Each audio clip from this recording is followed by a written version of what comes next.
Hello. Hello. Hello. Hello. And welcome back. To Real Talk. Yeah. What episode it is? This is either episode 20 or 21, depending on which way we release them. I can't believe we've done that many episodes. Yeah, not Yeah, bad. Thank very you all for good. listening to what is a lot of shite talk. Yeah, what's more essentially. impressive is if we have any listeners left. Still, yeah. Thank you to all three They're of you. just- Yeah. Yeah. Slowly getting smaller and smaller. No, it's not. Um, It's building. Yeah. It's growing. No, it is. Believe. It actually is. It's great. And I was curious. This is a question on the topic of today's podcast is coming up to the semi-finals. Obviously, we're pre-recording this, so we don't know any of the workouts or any of that kind of fun, interesting shite. We'll talk about that in a future episode. But I was curious, what do your lives look like outside the gym and inside the gym? Because obviously, you know, I'm sure people understand there's a lot of kind of sacrifice and training and shit that goes into it. But on your rest days, are you doing anything? Are you like literally training and nothing else? Start that clock. Oh, yeah. Oh, it started for real this time. Didn't pause on Nice. 1 second in. Okay, we're rolling. Nice. Cool. All right, yeah, yeah. so training, I do a lot of it. So at the moment, some days it's like 3 sessions a day. So it's a lot of the full day is spent either training or recovering from training or preparing to train. Yeah. So it's just kind of just the way it is. On a rest day for me, currently, I slept. Like I had a big nap yesterday was rest day. Did like 2 go wads. I got a sports massage. I ate loads of food and I coached some classes. That was really Yeah. like it's super glamorous. Like I was, it's not. It's just sleeping and eating. Yeah, exactly. For me, like we're probably 4 weeks out now. Yeah, exactly. So I'm starting to try to really dial my diet in. Not like dieting, but more kind of trying to focus on eating clean, making sure that I'm getting the right supplements into me, making sure I'm getting the right kind of carbohydrates before training so that I have efficient energy so that I can train hard and intense. I think Sam knows now at this stage that my style of training is a little bit less volume and more kind of intensity. Like I kind of try to come in, fit my session in between like 90 minutes to 2 hours max, and just get it done, especially coming up to a competition. I'm more trying to maintain my strength. If I can hit a PB, that's all well and good, but I'm more trying to maintain and get really fit, kind of build a huge aerobic engine so that I'm fit enough for every movement so that my heart rate isn't slowing me down. It's more that my skill would slow me down. So I don't want to be jumping up on the bar and say we have 40 chest to bars to do unbroken. I want to know that the skill is the tougher part and there's no way that my fitness is going to get in the way. So for me, I'm making sure that my food is good so that I've got that energy to have a really good training session and then I can recover well. And I think that's really important, is all those little 1% things, all the things that are done outside of the gym, like your recovery, your massage, your sleep, and those type of things. And then for recovery wise, like Sam said, during rest days, what I've started doing more just out of enjoyment is I try to like play some sort of sport around my CrossFit. So whether it's going for a hike with whiskey or playing tennis, played some tennis yesterday, I haven't done that in ages, or when everything was open I was going rock climbing once a week. I just like to get outside the gym and just use my fitness a bit, do something kind of different. Now coming a little bit closer to the competition, I'll probably pull that back just so I don't injure myself going over my ankle playing tennis or something like that. But yeah, getting outside the gym I think is really important as well, because I've been doing CrossFit for a while now. Just you don't want to. It's a lot of time in the same space as well. If you're in the gym all day, you do want to get out of the gym. Yeah, and you don't want it to become like a chore. Yeah. Because I still enjoy training every day. I still like catching up with all the lads, training together, and you don't want it to be like, oh, what do I have to do today? If you start falling into that pattern, then you know you're just going through the paces. You're not really like attacking your workouts anymore. You're just like ticking things off. That's what they say. Like if you're kind of dreading training as opposed to getting excited to do the workout, it's probably time for like a deload or just get yourself out of the gym for a bit, that kind of thing. I'd like to get out of the gym. Me and Connor actually been trying to organise going on a cycle somewhere. This is the longest plan in history. It's been like 3 weeks and we're like, no, actually, no, I can't do that. And then my bike we were going to go and then my bike we were like half an tires- hour away from going, and Sam goes, oh, actually, I just looked outside, my bike's no wheels. It's like his dad way. like tore it just apart. The tire just was flat. But yes, at some point we'll cycle. Yeah. And one thing I've trying to do recently is eat enough carbs, because I was talking to my coach and he was like, he was telling me how many carbs that Noah Olsen eats. He eats close to 500 grams of carbs a day. Really, yeah. which is insane amount. What would you? I know that doesn't mean anything to me. How much would you be eating?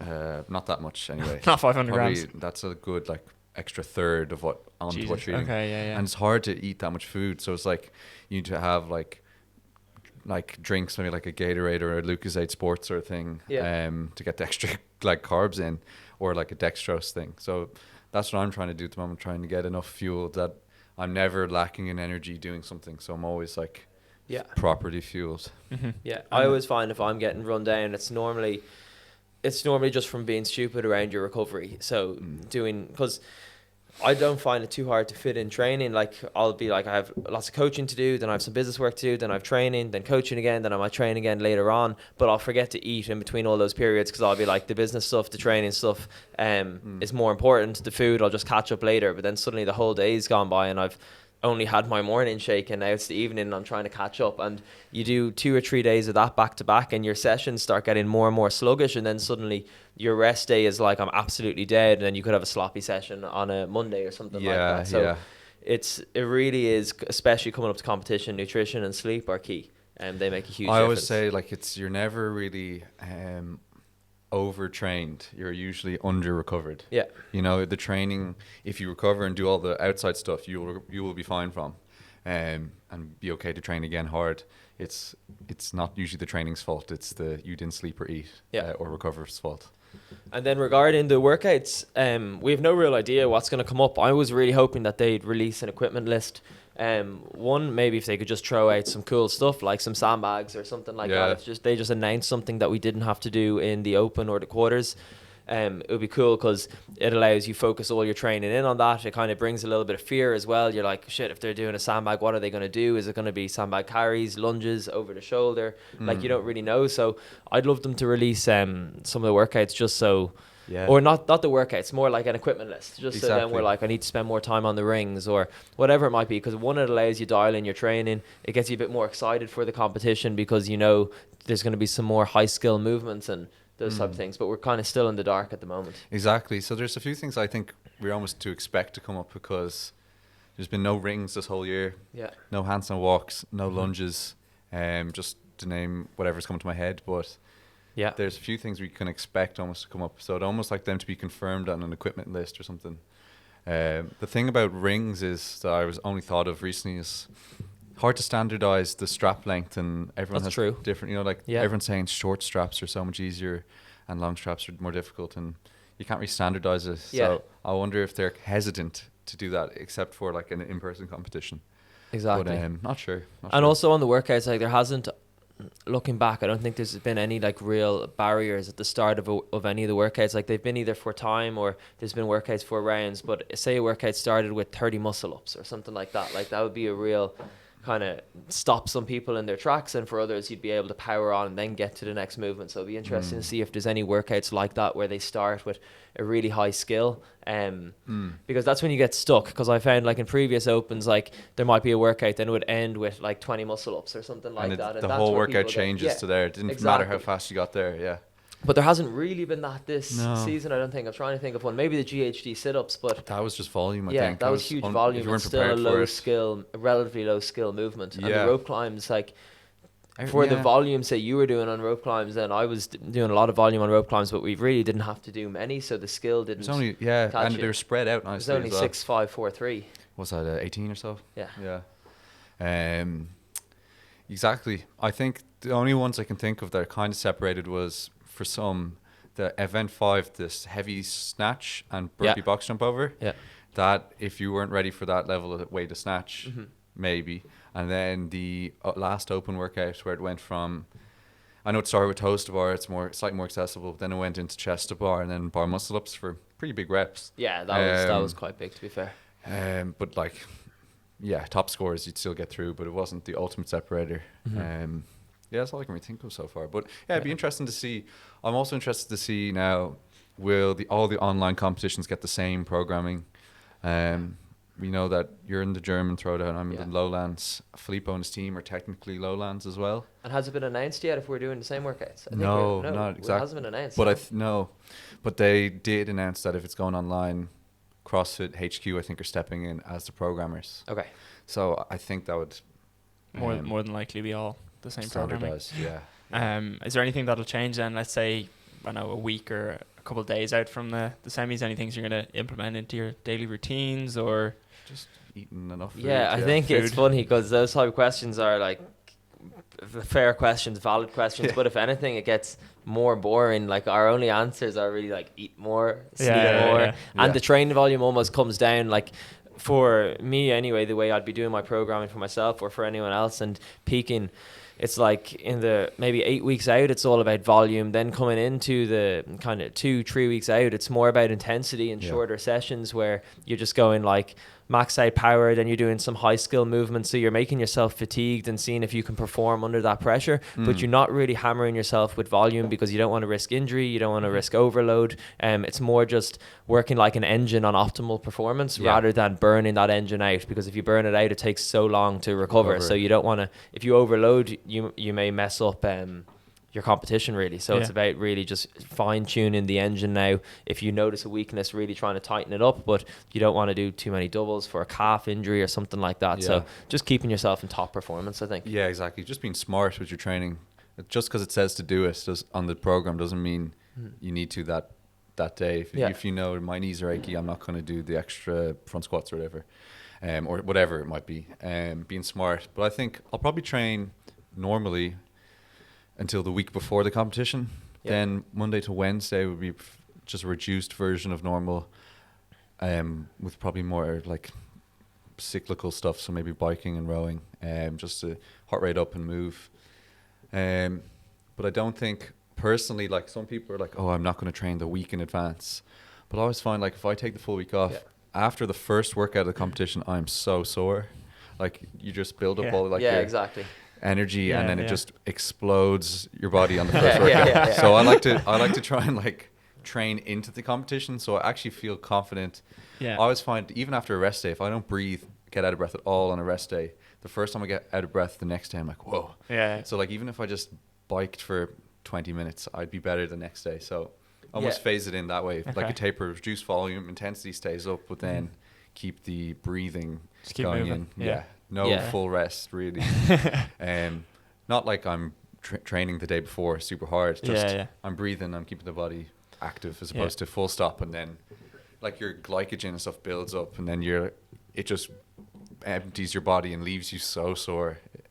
And also, I think like with any competition comes nerves, and even though say like 120 kilo snatch, like both Sam and I should be able to hit that any day of the week. But when Yeah. you know you want to hit that, say in a CrossFit like open or semis or whatever it is type of workout, you're a bit nervous. You're like, I have to make this lift. So if I haven't hit that in say 10 days or 2 weeks beforehand, then I'll be like, oh shit, now it feels so heavy. I'm not sure if I can still do it, even though you know you can still do it. So coming up to a comp, even if it's 1 week out, I like to hit my max lifts or close to them, but only once. So I'll just do it in EMOM. I'll have nice rest periods. I won't be too like much pressure under the clock, but just making sure everything is there, because it just gives you that extra bit of confidence, being like, I know a I'm on confidence form, booster for and it's sure. all about Yeah. confidence coming into it. Oh yeah, I fully agree with that. Yeah. It's nice to hit like some 90% lifts or something heavy. Yeah, definitely, exactly. Just to know they're there in the back pocket Yeah. if they show up.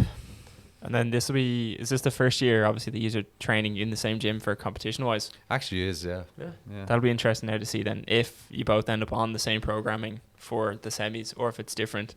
Yeah, what Um, the one cool thing is, because I know I've said this, I think we said this at the start, that like if it got, so we were said at the start that we'd kind of, as long as the programming allows for and the space allows, we'd do the workouts head to head, which we did in the first phase of the open. I think our own personalities either way, we're not really ratty, like hoping for one person to fail. Like if Sam Yeah. beats me or I beat him, It's it's cool. kind of like we're As long as empty. we both yeah, do well, we're yeah, happy, you know? And we said from the start, like if you want to repeat a workout, you're good to repeat a workout. We're not really going to try to hide our scores. There's no point. Just repeat it if you like it. It'd be If you really- want to. it'd be really bad. Like if Yeah. you're like, I couldn't imagine anyone in the same gym hiding scores. No. Yeah. I don't think we have the personality for that. It's I don't not- think anyone here does. I don't. Yeah, Yeah, I it'd be wouldn't be. so out of If someone character. was like that, I'd almost be like, get I out. don't want. Yeah, You that's wouldn't it. be- yeah, you wouldn't And it want to would be bring training with them negative anyways. energy as well. Like if I was spending if Sam repeats a workout and I'm spending all my time being pissed off that he repeated it because someone told him my score, I'd be spending more time being worried about Yeah. his score than my own performance. So Yeah. I think the whole way through up to the semis so far, we've kind of attacked everything as a team. Like I like to do some of the workouts earlier. I like to just get in and get them done in the morning. Sam likes to warm up for 7 hours, so he does them later Yeah, than I me. do. But on one of the workouts, say the snatch one, you did the snatch one first. The day and you did- before, yeah. Yeah, and you did an absolute killer time, and I watched you do that. Then you could have just kept that to yourself, but afterwards you were like, I did it pretty much unbroken, but if I was you, It I'd broke break it down, up from the yeah. start and giving each other those little tips. And I think that's the best way to attack it. But now, finally getting to my point, for the semi-finals, just by fluke, we've been put in two separate categories. Which one am I in again? You're the Germany one. Yeah. I'm the You Netherlands. the still not get any Germany one. emails now. No, I don't get the damn emails. But I'm the Did you sort Germany that one. out at all? No, I don't get emails, okay? I'm the Germany one, he's the Netherlands one. So if it's the same workouts, I'll be class because then we'll really be able to help each other as a team. Yeah. But we're not competing against each other for the top 5 because Different even though brackets, everything has gone really smooth so far, when it is just for the top 5 places, if we were going against each other for that, there's so little room for error. So it's really nice that we're not competing against each other for it. But And it's- hopefully we're doing the same Yeah. workouts so Yeah, we can really, really like focus have a and good help. chat before them and Yeah. look at our strategize. timings, look at the warm-ups. I didn't those type of consider that. things. That's I think it's really huge. beneficial. Yeah, I think a lot of people won't have that. No, No. so That's now almost like going yeah. back to what I have no episode was idea. it? A few, Few minutes episodes ago. ago. We talk about like team training camps, like, Yeah. and we'll almost have our own miniature one of that. Yeah. Where, And during a competition, which would be huge. Like, yeah, exactly. And then we go straight Deadly. to Bunsen after. Oh yeah, 100%. yes. Take away Bunsen. Yeah. Um, So I'm really looking forward to that weekend, though. I think, like, Yeah, even me though it's too. nerve-wracking and you want to make sure you're fully prepared, I think it's going to be a really cool weekend. And at the start, I didn't really want to do it online. I didn't want to have to stay in Ireland. I wanted to get the chance to travel, but as a competition and performance side of things, it really is kind of the best way of doing the comp because you get to sleep in your own bed, you get to eat as much food as you want before the comp, you know No where you're driving quarantines, to, like, yeah. everything, like, you know. I think Do with it in your travel own this year, time. the benefits of an in-person competition wouldn't have been there. There's no in-person, or there's no crowds. Yeah. You're just in an empty, I guess, Exactly. stadium kind of thing. So you might as well be doing Yeah. this. And the energy we can create here should be pretty epic because we've got Sam doing the semis, me doing the semis, and the team doing the semis. It's not like just if him or I were here on our own, you'd be coming to the gym on your own, you'd be warming up on your own, and you'd have no one cheering because you're not really allowed to have anyone in the gym. So Yeah. in this case now, it's just such a competition buzz leading up to the semis Yeah. that everyone's ready to go. It's like a team kind of dressing room. Everyone's like ready to attack. So Sure. that's the game plan anyway. That's very true. Spot on. That's all I had for you boys. That's good. What that was time good. are we at? We're Check my about watch 3 here. minutes out. I'm just trying to think if there's any other kind of competition questions. I suppose leading into the semis, is there anyone you expect to do particularly well? I think we asked this at the start of the year, but after seeing now some of the scores coming out of the quarters and stuff, is there anyone who you're impressed by or have your eye on, or maybe you're trying to edge out? in Europe. We'll start with Europe, yeah, because that's kind of your direct competition, I Um, suppose. Yeah. So I have a question for Sam then, I suppose. Coming up to a comp, do you, like, say, forget about this one, forget about the semis. Let's say you're going to, I don't know, the French Showdown. Do you look at all the athletes that are competing there and, like, if you don't know someone, do you kind of check out who they are, or do you not bother until you get there and you just see who's there? A bit of both. Like, if someone's like won the qualifiers or like came top like 5 in the qualifiers, Yeah. I'm like, who is this guy? Yeah. Then I probably would like Yeah, exactly. Instagram them up. But if they're like, if it's just there's so many names, like it could be like 40 people, and like I'm not going through. Yeah. If it's like an outlier person that I don't know of, usually in the top few though, you'd probably recognize or have Exactly. met at competitions before. But if it's someone like I've never heard of this person, Yeah. I'll probably look them up or whatever. Exactly. Not necessarily follow them, just Yeah. just spy on them. No, that's fair. That's But fair. the reason I asked that is because it's easy to, Well, everyone's different. Like some people, like I know Ian Goulding, who trained here with us for years and now has CrossFit Yellow Belly. When we'd be going to a competition together, especially the Amsterdam Throwdown we did together, he like knew every athlete that was going, and he knew what they were good at, what workouts he thought he was going to be able to win or place really high on, and that was his way of attacking a competition, is like doing all his homework, knowing where everyone's at, and that would give him the confidence, I think, as well, because if there was, say, someone that's really good at heavy deadlifts and he was like, that person's going to be class at that, and he was on the floor beating them, it would give him an extra kind of boost like, because he knew that. And also if he knew someone wasn't as good as him, he'd know he'd need to push the pace. So that was his way, while the way I like to do is the complete opposite.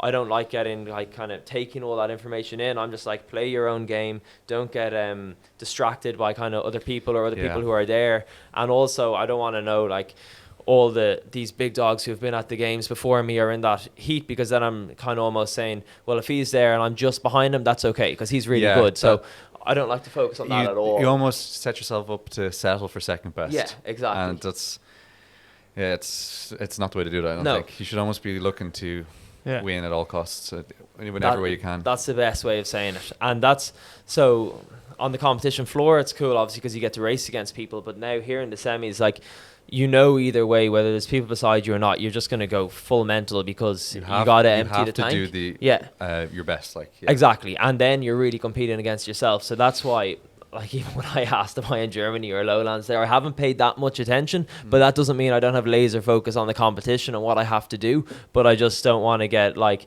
worked up over, the top 5 from the quarters are on my one and you've got the top whatever, you know. I'm just really focused on full attack. Now coming up to the comp, I will see if people are putting up stuff on Instagram, like what type of scores they got, and then maybe I'll need to repeat a workout. Oh, the clock's working. Bingo. But yeah, so I just staying in your own lane and going full mental. I think you're dead right. That's fair. Dead right on that. It is interesting actually, before we end this, because obviously I've had the pleasure of being able to film the season for you guys so far. And you know, from training all the way through to the end of the quarters, basically you were the only two athletes who I'd seen kind of do any sort of workouts, right? It wasn't in classes, so you're not seeing kind of the average Joes doing fitness, let's say. And then it was when you mentioned that snatch workout, one of the members who also made it to the quarterfinals came in before you and did it, and I was watching it going like, geez, like, and he's a very good athlete. I was like, that's a great score. And then you came in and like half the time, and there's this kind of weird moment where you're just like, oh fuck, like these guys, like Filippo, the team, everyone, it's like it's a whole different level. And I think watching docs and stuff, and you kind of forget that, like, oh, that person only came 10th in the CrossFit Games, like, yeah, but what a loser. Like, and that's kind of the attitude. And then you kind of go, hold on a second, do you have any idea how fit that is? And you see him go against someone who you'd look at in class and go, they're an unbelievable athlete, and you're like, think holy they need crap. to have, like everyone says about the Olympics, they need to have someone just average. Go do the workout 100%. and like some of the workouts they might not even get the first barbell lifted. 100%. Well, it's like you were talking about, but it's like you're talking about a light. movement, like, oh, the buy-in is like 30 ring muscle ups. It's like, I'm not even starting the workout, like, you know. But so it's interesting. That would be hilarious if, like, in the Olympics, like, just like, say, drafting for the army, they just send out a number, they just pick someone being like, you're for the 100-meter race, you're for the shot put, and some poor lad has to stand beside Usain Bolt, like, and run 100 meters. That would make it so much more interesting. But it would also make the guys look so much more athletic or impressive. I'm also very excited for Connor's documentary to come out, though, because like in all this we talk about our preparation and all, but when you're in the weekend it just goes by, like, and you don't really know, like, you don't think about, say, putting the complex on or the recovery aspects or all these little things that Connor's catching. So it's going to be very cool to look back and see no pressure and see the whole thing, though. It's going to be savage. No, it'd be very cool. And it's another thing, is like, it'll always be recorded, so even if we're done CrossFit at some point, we can always say, oh, we have this whole year of pushing ourselves in this weird time of the world where everything's closed. Such a strange time, It is. It's interesting. Even if you know, like, if you're watching any new TV shows at the moment and then they've got a mask on, you're just like, that's fully mad, because obviously they have to have it, and they're also adding it into storylines and that type of thing. It's just true. Or I watched crazy. like Last Chance You, the basketball. I don't know if you watched that. Great documentary. But it came out like last year, and I only watched it this year, and like the season's going on and on and on, and then you're kind of forgetting, and then all of a sudden it's just like last episode, oh yeah, COVID, everything's cancelled, and you're like, oh fuck, like, yeah, that was like last year, that happened or whatever, you know. Just the whole, like, everything was just like, no, your whole season now is done. You're just like, Or when fuck, I'm man. watching something, if someone goes up and shakes hands, I'm always like, Yeah, yeah. Corona. There you go, Corona. Or Dead. the crowd of people, I'm It's like, so they funny. have no idea. Yeah, Yeah, yeah, yeah. They don't know what's coming. Yeah, or exactly. like, you know, yeah. See, like from last year, and they're like, "Oh, like this is such bullshit. Like it's not that serious." And then you're now knowing, go, "It was pretty serious." Yeah, So on. they'll blow over in 3 weeks. Yeah, and little did we know. Yeah. Anyways, All right, that was a guys, good we will episode. leave it there and real Yeah, talk. Real talk. Boom. Cheers.